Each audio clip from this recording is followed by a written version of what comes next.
OK. Alors, j'allais dire, je suis, dans mon cours, Moodle et les gens ont habituellement, le réflexe de se dire: «Ben, vu que je veux créer des questions pour faire un test, alors je vais aller créer un test». Alors ils se mettent en mode édition, n'est-ce pas? Puis une fois qu'ils sont en mode édition, en espérant qu'il y aura pas de délai à matin, le crayon va venir rouge, je suis en mode édition, je m'en vais dans ma bonne section. Puis, ben, je vais ajouter une ressource. Ça, habituellement, normalement, vous êtes à l'aise avec ça. Et là, vous allez aller choisir un test. Je veux créer un test. Alors, j'ajoute un test. Je répète que c'est un réflexe normal ce que je montre là, mais c'est pas nécessairement la bonne façon, mais c'est correct. Alors, mettons mon test, je dis test, mais ça pourrait être aussi un des exercices. Mettons que je l'appelle test chapitre 9, tiens, comme ça. Puis là, ben, je fais grâce de tous les paramètres qu'on pourrait paramétrer pour le test. C'est pas ça l'objectif. J'enregistre puis je reviens au cours. Quand mon test il est créé, alors je le vois, il apparaît là. Donc, ça, si je vous dis ça, c'est parce que ce que je vois souvent. Donc, le prof, il va cliquer sur le test pour aller voir le test. Maintenant, nécessairement, on va lui dire que le test ne comporte aucune question.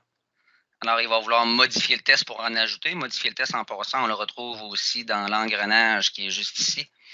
On va pouvoir modifier le test. Modifier le test comme dans mettre des questions dedans ou en enlever. Puis, une fois que je suis dans le test, ben, j'ai pas de questions.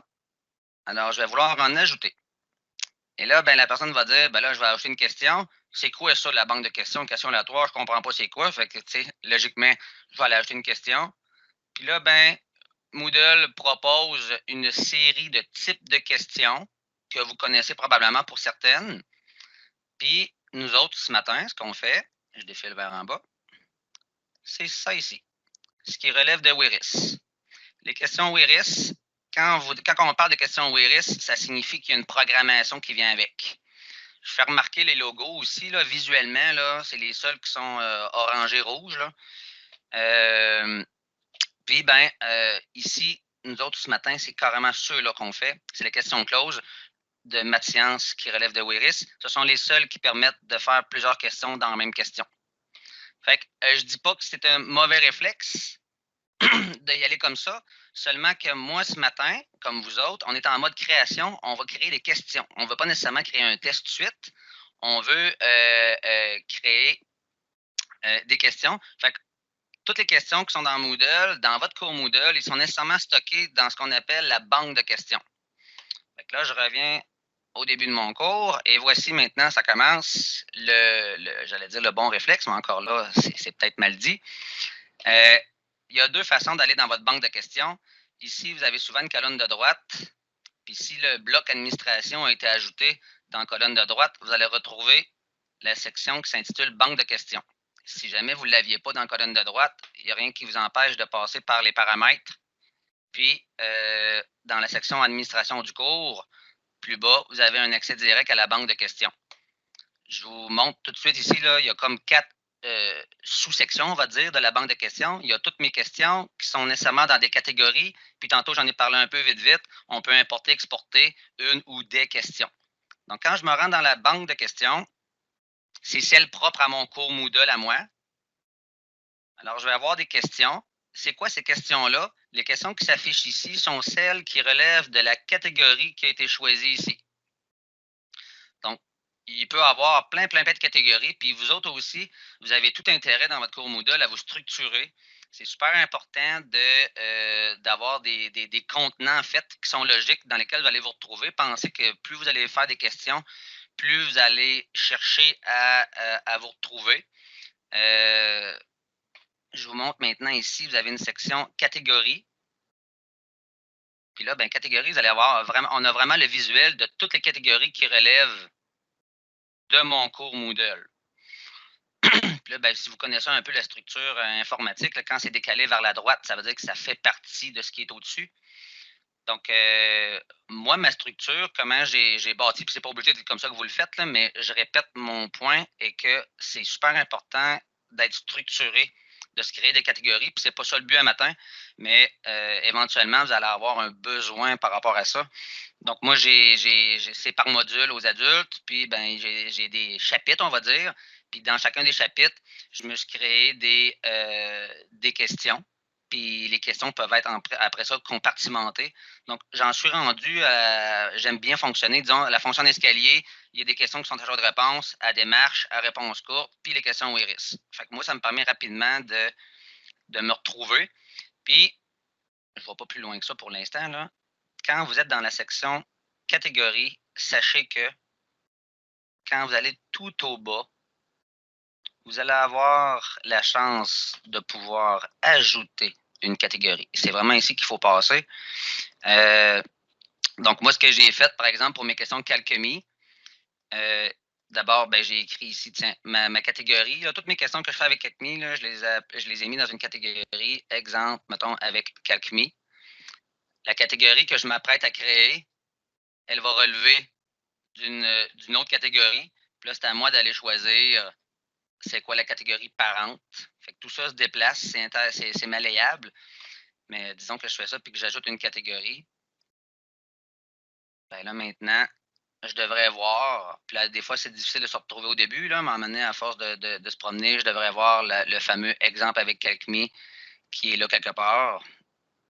Exemple avec Calcmi, tiens, il est ici, là. Puis là, il y a 0 question dedans. Fait que mes autres questions que je vais bâtir, je pourrais vouloir les mettre dedans au fur et à mesure. Fait que ça, c'était ma petite parenthèse pour les catégories. Maintenant, ce qui nous intéresse, nous autres, c'est d'aller créer une question. questions. Oui, j'écoute. On y va. Justement, quand tu es dans la section catégorie, on voit, moi, j'ai une catégorie que ça dit défaut Mélanie Roy, puis il y a une autre catégorie racine quelque chose, là. Oui. Peux-tu me dire pourquoi que c'est ça? Non, je peux pas. C'est pas que je veux pas, c'est que je le maîtrise pas encore, honnêtement. Là. Ou c'est de base comme ça pour tout le monde? Ben oui, je pense que c'est par défaut, effectivement. Là. Tu vas avoir une catégorie qui est au nom de ton cours Moodle. Puis quand tu vois racine, dans le fond, c'est la souche de ton cours Moodle. Mais Mélanie, c'est pas que je veux pas, c'est parce que je vais mal te le vulgariser parce que je le maîtrise pas moi-même. Là. Puis de toute façon, c'est comme une sous-catégorie, on s'en sert pas vraiment. OK. C'est pas grave, merci. Ouais, c'est ça. Moi, j'ai préféré vraiment, tu as vu ce que j'ai fait, je me suis vraiment créé des sous-catégories, puis après ça, je me suis amusé à les déplacer pour les mettre dans un ordre logique à mon aise. Mais c'est sûr que j'aurais pu tout garocher dans top 27, ça me dit rien non plus. J'ai pas investigué plus que ça là-dedans. Là. Excellent, merci, Jonathan. D'autres questions avant qu'on aille en mode création?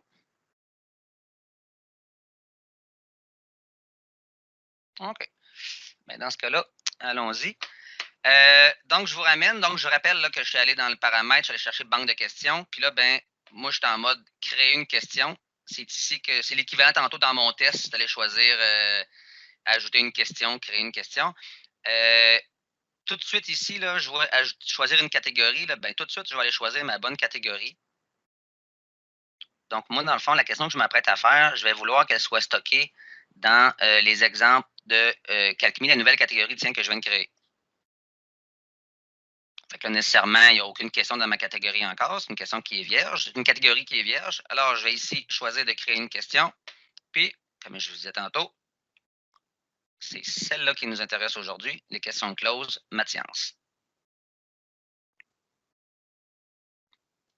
Voilà. Donc, déjà par défaut, vous voyez que la catégorie a déjà été placée ici. C'est sûr que si je décide de changer, j'ai le droit. Là. Bon, là, j'ai choisi de créer une question qui se veut comme suit, typiquement secondaire 3-4, on va dire, à partir de 2 points, trouver l'équation d'une droite. Donc, puis là, le nom de la question. Et taboy. Là, il y en a qui vont se retrouver dans ce que je vais dire, là. Ça fait que cette question-là, dans le fond, ça va être la question numéro 2 de mon test 4. Fait que je vais l'appeler question 2. Fais pas ça. Fais pas ça. Tu vas te perdre. Question 2, ça dit rien. Après ça, quand tu vas avoir toutes tes questions, tu vas vouloir voir un aperçu de c'est quoi la question. Tu vas être obligé de les ouvrir une par une pour savoir ce qu'il y a dedans. Là, il faut que tu sois très précis, le plus précis possible dans le nom de la question. C'est un truc de base. Tantôt, j'ai dit la catégorie, il faut qu'elle soit inspirante, il faut qu'elle te parle, mais le nom de la question aussi, il faut qu'il te parle. Donc, moi, j'ai dit que ce qu'on voulait, c'est trouver équation droite avec 2 points. Bon, là, ça dit quelque chose. Puis si jamais je mettais les 2 points dans un graphique, ben, je pourrais ajouter dans un graphique. Mais c'est important d'être précis dans ce qu'on écrit. Le nom de la question, c'est le premier bout important.